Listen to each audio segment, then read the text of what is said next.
your king is he. Who is he? There comes the raging sea. Who is he? Groete in die wonderlijke, uitmuntende, bonatuurlijke naam bo alle name. Dit is die naam van ons heiland, ons saligmaker, die Here Jesus Christus. Baie dankie dat jy ingeskakel het met hierdie program. Jesus Christus bevry jou siel. Kom ons bid saam en ons vertrou die Here vir sy handleiding en vir insiggewende openbaring van dit wat relevant is vir ons tyd. Ons bid saam. Vader, ons dankie dat U ons gekies het. Volgens ons eie bepaling van onsself sou ons glad nie gekwalifiseer het nie. Maar as gevolg van U groot liefde, U ontferming, U genade, het U ons geteken en deur hierdie evangelie die oortuiging gebring dat ons in Jesus Christus belê moet word. Vader, ons vra vir die seëning oor ons lewens, ons wat in hierdie geslag asem deel, dat ons van een gedagte en een oortuiging sal wees, dat Jesus Christus is aan die kom, om sy bruid te kom haal. Word verheerlik met God deur ons lewenskeuses, dit wat ons sal dink, dit wat ons sal sê, en dit wat ons sal uitbeeld in ons lewenswandel. Vra vir genade in Jesus naam. Amen. Ek sit toe terug en dink, nou vanaf die oomblik van hierdie uitsaai, sal het omtrent 3 tot 4 weke later wees. Die incident wat ek nou aan u wil voorstel, is die geleentheid van die dubbele aardbewing wat plaasgevind het in die Suid-Amerikaanse land Venezuela, waarvan die buurland Colombia ook bewyse na vore gebring het dat hulle ook aangetast was deur hierdie dubbele aardbewing wat binne in 30 sekondes van mekaar gebeur het, en dit was bereken op die skaal van 7.2 tot 7.5 op die Richterskaal. Geweldige groot rampe, geweldige skade. Die stad van Caracas, van die beeldmateriaal wat deur hierdie hommelvoertuie aan ons verskaf was, en deur helikopters met kameras wat toegerus was, het bewys dat hierdie geweldige groot aanslag was. Hierdie aardbewings wat plaasgevind het. Nou die rede hoekom ek dit nou weer opnieuws bepeins het, en ek het myself verken met van die verslae wat uitgekom het, hulle praat van 4.500 mense wat tot dusver as dood aangemeld is. As gevolg van hierdie aardbewing, 4.500 mense.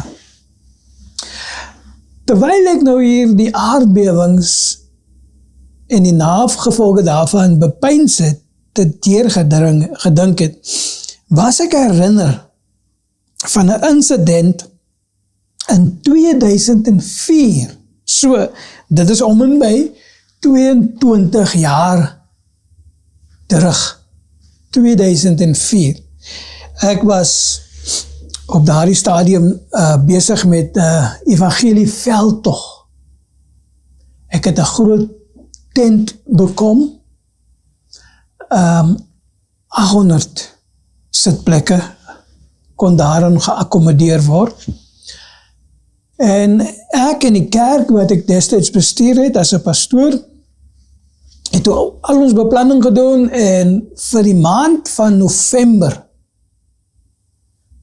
om en by November, begin ons toe om hierdie tent op te sit, en die idee was om hierdie tent aan die gang te hou met evangelie uitreiksprogramme, totdat ons gevoel het, ons is nou moeg, of die saak is nou gedaan, ons is klaar daarmee.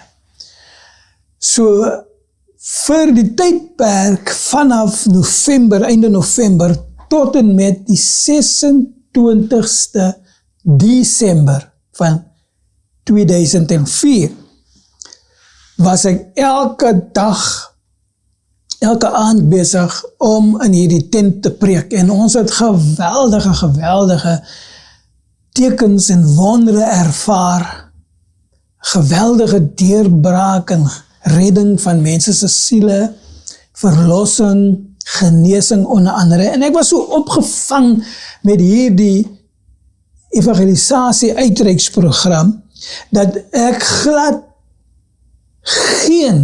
absoluut geen aandag geskenk het aan enige ander bron van inligting wat uitgereik het na ons toe. Ek het nie nuus gekyk nie, ek het nie televisieprogramme gekyk nie, my hele wêreld was opgesom vir daai kort tydperk, as 'n mens regtig aan dink, dit klink lang, maar dit was nie lang nie, vanaf einde November tot 26 Desember, niks kon deurdring na ons aandag toe nie, behalwe ons obsessie met hierdie tent, die verhoog in die tent, die musiek wat verskaf was, en die prediking van die evangelie, en dit was 'n wonderlike tyd gewees.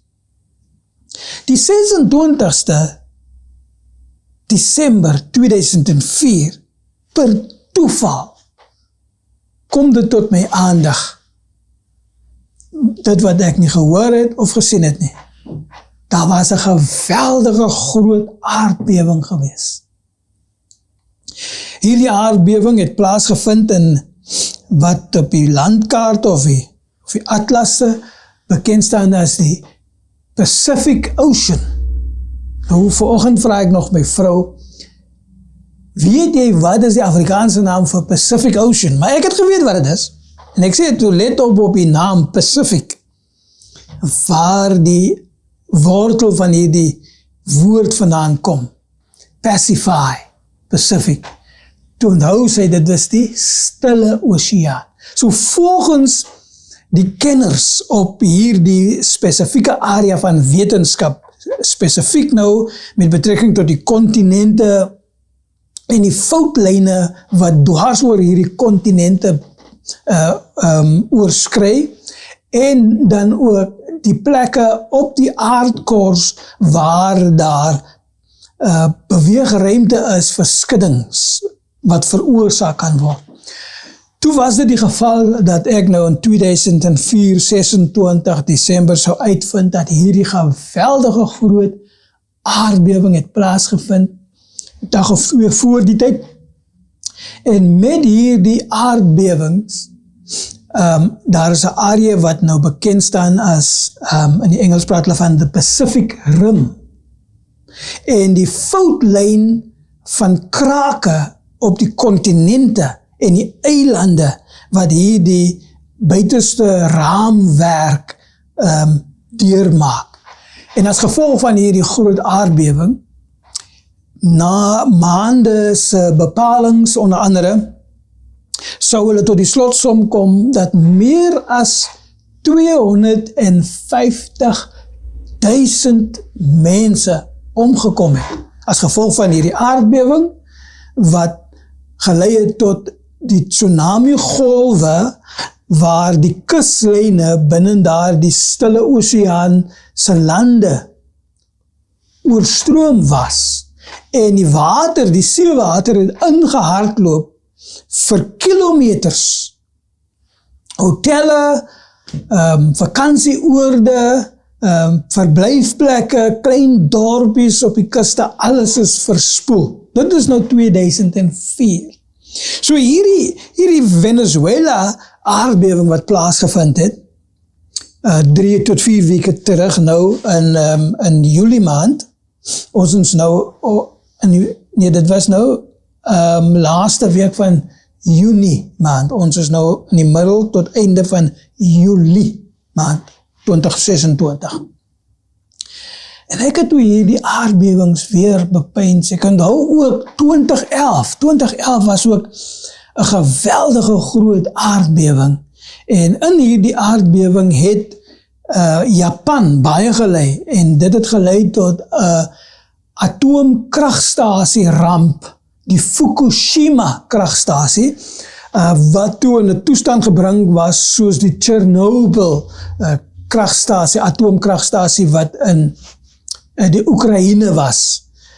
Dit is ook iets wat plaasgevind het hele paar jare terug, maar nou het as gevolg van hierdie aardbewing in 2011 het die Japanse eilande verskuif en baie mense is gedood, baie mense het as gevolg van die tsunamies verdrink en natuurlik het die wêreld, want dit is 'n wêreldlas, dit is 'n probleem vir die hele wêreld, wanneer 'n atoomkragstasie in 'n ramp omskep word as gevolg van 'n aardbewing, want dan word die verkoelingsstelsel in 'n toestand gebring waar dit uitspoel in die see en daardie waters wat deur radioaktiewe stowwe besoedel word, maak dan dat die DNA van lewende wesens in 'n mutasie kom.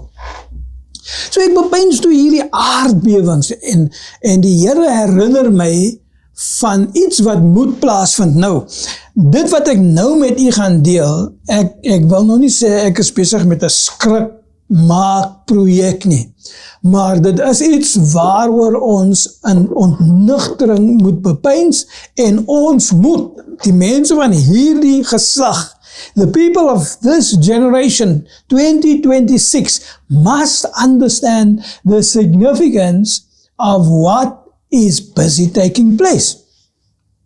And the thing that is so relevant to me, die ding wat bo alle dinge uitstaan, is die feit, daar is 'n feit rondom die terugkeer van die Here Jesus Christus, wanneer hy met en onder die gesag van God se woord en God se bemagtiging die aarde in besit neem, om die natuur uit onder die wet van die sonde en dood te bring, wat as gevolg van korrupsie alles agteruit laat gaan.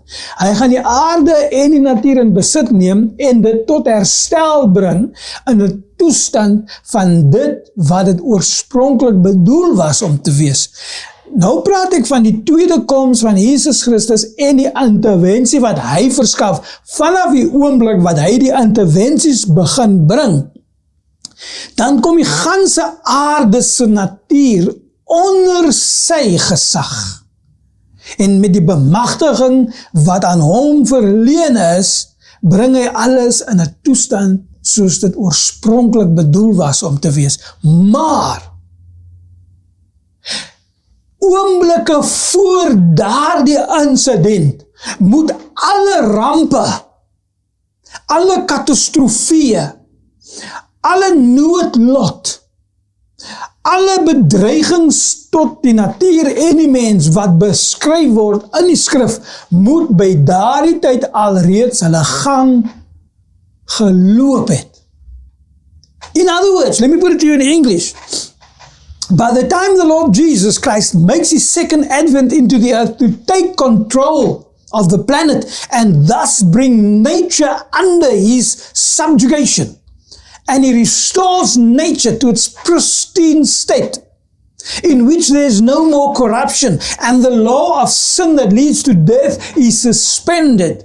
From that moment onwards, we will not have an environment on the earth that is negative or contrary. But up until that point, there are things that are discussed, things that is divulged, things that is revealed, things that is made known that must run its course because it will not have opportunity to do so from the moment that he makes his second advent.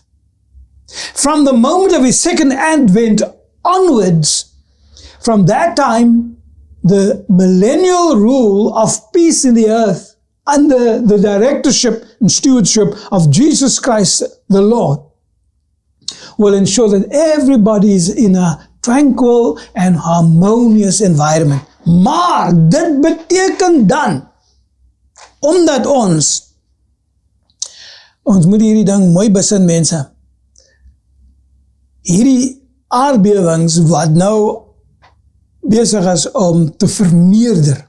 Wanneer jy 'n boel langs 'n bepaling gaan doen en jy vra AI of Google, en ek moedig niemand aan om AI te gebruik vir verwysingsbron nie, maar gaan kyk maar vir jouself, wat sê die deskundiges, hoe gereeld word hierdie aardbewings nou in die aarde te neergebring. So, met dit in gedagte wil ek nou van 'n aardbewing praat, wat beskryf word om sy gang te loop in die eindtye, en dit moet verloop voordat Jesus Christus kom, omdat vanaf die oomblik wat hy wel sy teenwoordigheid in die aarde te neerbring, van dan af as alles onder sy beheer, niks kan gebeur wat nie sy goedkeuring dra nie, en sy goedkeuring vir die toekoms is welstand. It is well-being and welfare. So, with that in mind, let us read together from the book of Revelations, chapter 16. And the verses we're going to read is going to shock you, and I want you to realize what we have been privy to by reason of being able to watch the news and to see the inserts of these documentaries and to follow up in the scientific world to understand that these people are telling us that this stuff is increasing and is becoming much more dramatic and much more violent. That what is yet to come, when it is described to us now, is of such a shocking nature. You must prepare yourself. You have to ensure that your life is right according to the will of God, and that you have made peace with the throne of God through the Lord Jesus Christ. So, ek lees vir ons uit die boek van Openbaring 16, en ek lees hier om en by vanaf vers 15. En dit begin met hierdie bewoording. Hy sê, kyk, ek kom soos 'n dief. Salig is hy wat waak en sy klere bewaar, sodat hy nie miskien naak rondloop en hulle sy skaamte sien nie. Nou ek sal baie oor daardie een vers wou praat, maar tyd gaan nou nie vir my, is nou nie op my kant nie. Al wat ek wel sal sê is, om naak gevind te word deur ander, is om in 'n toestand van onvoorbereidenheid te wees. To be ill-prepared or unprepared. In other words, if you do not have your trousers on, if you do not have your pants on, and your sexual organs are exposed to other people's observation, then you are brought into a state of shame and embarrassment. And the scripture is not playing games with us here. The scripture is giving us a dire warning. Scripture is telling us you need to be vigilant, you need to be consciously aware of what's happening around you all the time, and ensure that you are clothed correctly in order that your shame and nakedness should not be exposed to other people. For behold, I, the Lord, come like a thief. Nou hierdie ding van die Here wat soos 'n dief kom, beteken letterlik net in sy eenvoud, dat hy nie vir jou binne die oomblik van die insident enige waarskuwing gaan gee, dat dit wel nou begin gebeur. So dit gesê, met dit as 'n inleiding, sê dit vir ons dan, en hulle het hulle versamel op die plek wat in die Hebreëus genoem word, Armageddon, of Harmageddon. Dit beteken die berg van die versameling. The Mount of Assembly. Vers 17 sê, en die 7de engel het sy skaal uitgegooi in die lug, en 'n groot stem het uit die tempel van die hemel gekom, van die troon af, wat gesê het, dit is verby. En daar het stemme gekom, en donderslae, en bliksemstrale, en daar het 'n groot, nou moet ons baie noukeurige aandag gee, aan die spesifieke bewoording, die nagevolg van die insidente wat nou gaan plaasvind, wat moet verloop voordat Jesus sy tweede koms in die aarde bevestig. Dit sê vir ons, en daar het 'n groot aardbewing gekom, soos daar nog nie gewees het, vandat die mens op die aarde was nie, so 'n geweldige groot aardbewing. Op hierdie tydstip moet ek net gou 'n bietjie uitbrei. So, die ding wat ons nou moet oplet, is dat daar 'n tydberekening aan ons verskaf is.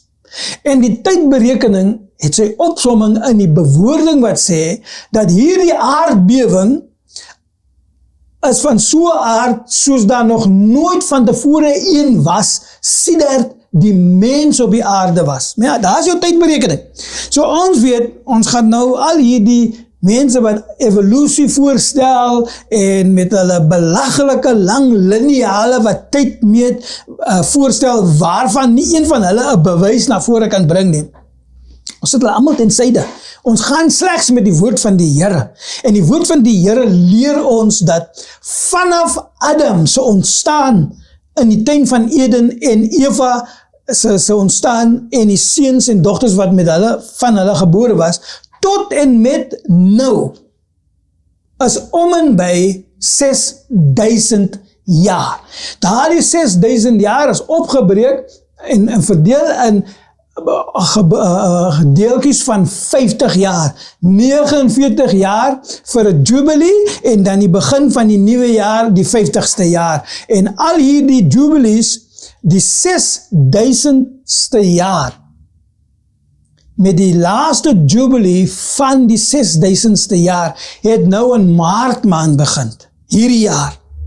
So met ander woorde, vanaf Maart tot en met 2075 is die laaste 50 jaar of 49 jaar van die jubilee wat die 6000 jaar periode volmaak.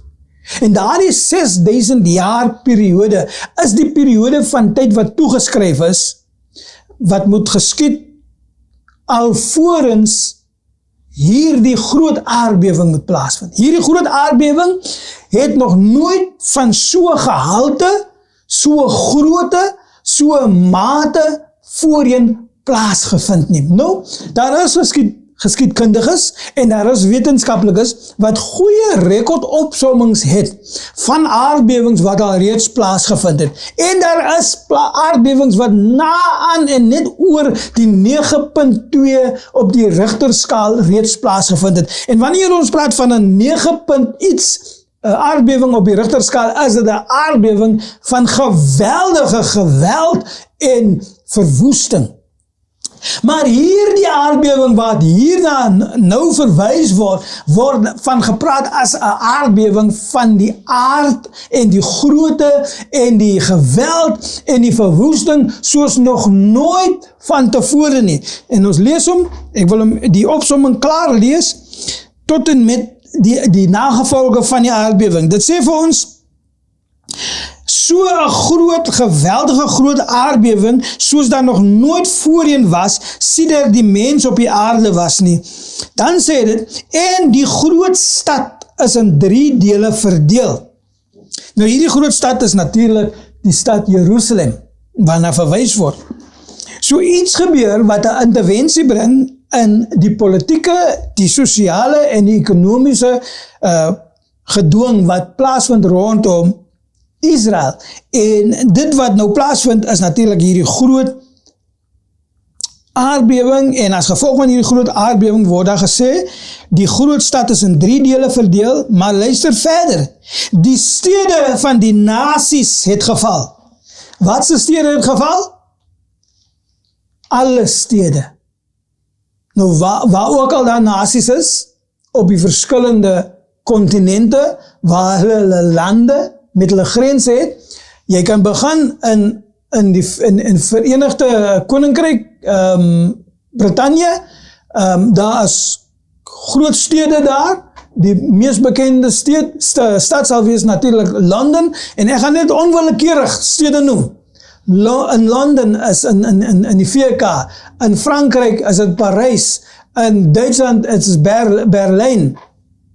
En so kan jy gaan Spanje toe, Portugal toe, jy kan gaan na al die Europese lande, jy kan na die Oost-Europese lande toe gaan, jy kan gaan na die voormalige Russische lande, jy kan gaan na Rusland toe, Moskou, jy kan gaan na China toe, al die Chinese streke en hulle stede, Japan en al sy stede, die Suidoos-Asië en al sy stede, jy kan gaan na die welbekendes, Noord-Amerika en al sy stede, Jy kan gaan Canada toe, al sy stede, jy kan gaan bietjie verder noord as Canada, Groenland, IJsland, jy kan gaan Afrika toe, al Afrika se stede, al die stede van al die nasies. Die Bybel sê vir ons, hierdie aardbewing verwoes al die stede van al die nasies. En die groot Babylon is in gedagtenis gebring voor God om haar te gee die beker met die wyn van die grimmigheid van sy toorn, en alle eilande het gevlug en berge is daar nie gevind nie. Luister, ons kan nie te vinnig hierdie gaan nie, ons moet nou mooi onthou, berge, daar word nie meer 'n berg gevind nie. As daar nie meer 'n berg gevind word, die mense, ons praat nou nie van plaaslik of lokaal nie. Hier waar ek is, het ons Hottentots Holland bergreeks, ons het die Tafelberg bergreeks, die Drakensberg bergreeks, dis nou net hier in die Kaapse Skiereiland. Die Bybel praat van alle berge. Daar is berge wat 2900 kilometers lang is. Daar is berge in Europa, daar is berge in Britannië, daar is berge in Suid-Amerika, daar is berge in Noord-Amerika, daar is alle berge verkrummel. Alle stede bestaan nie meer nie. Alle infrastruktuur wat maak vir onderwoonbuurte en stede en industriële gebiede, alle infrastruktuur, alle paaie, alle watertoevoerbronne, alle kragtoevoerbronne, alles is 'n groot verwoesting. Daar is nie 'n enkele eiland wat jy jou skuilings kan gaan vind nie, van al die eilande sink weg. Nie 'n enkele eiland bly en het 'n voortbestaan nie. Tot die slotsom, die 21ste vers sê, en groot haal omtrent 'n talent swaar. Dit is om en by 49 kilogram. Het uit die hemel op die mense geval, en die mense het God gelaster oor die plaag van die haal, omdat sy plaag ontsettend groot was. My tyd het uitgeloop. Ek het begin deur te sê, dit was in my herinnering gebring om te bepeins oor die voormalige groot aardbewings wat plaasgevind het, maar toe word ek word herinner, ons het min tyd. Met die volgende program gaan ek 'n bietjie binne tydsberekening praat, en ek stem saam met die Bybel. Die Bybel sê, daar is nie 'n mens wat weet wat 'n uur of dag dit sal wees wanneer die Here sal terugkom nie. Maar wat ons wel weet is dat al hierdie natuurrampe wat beskryf word, moet sy gang verloop het, alvorens die Here gekom het. Maar ons weet ook, dat die koms van die Here is baie naby. So volgende week gaan ek 'n bietjie verder daarmee in 'n nog 'n rigting, om u op hoogte te hou, en om u aan te wakker, mense asseblief, dis nie nou tyd om te verslap nie. Dis nie nou tyd om moed te verloor nie. Dis nie nou tyd om jou geloofsoortuiging ten syde te stel nie.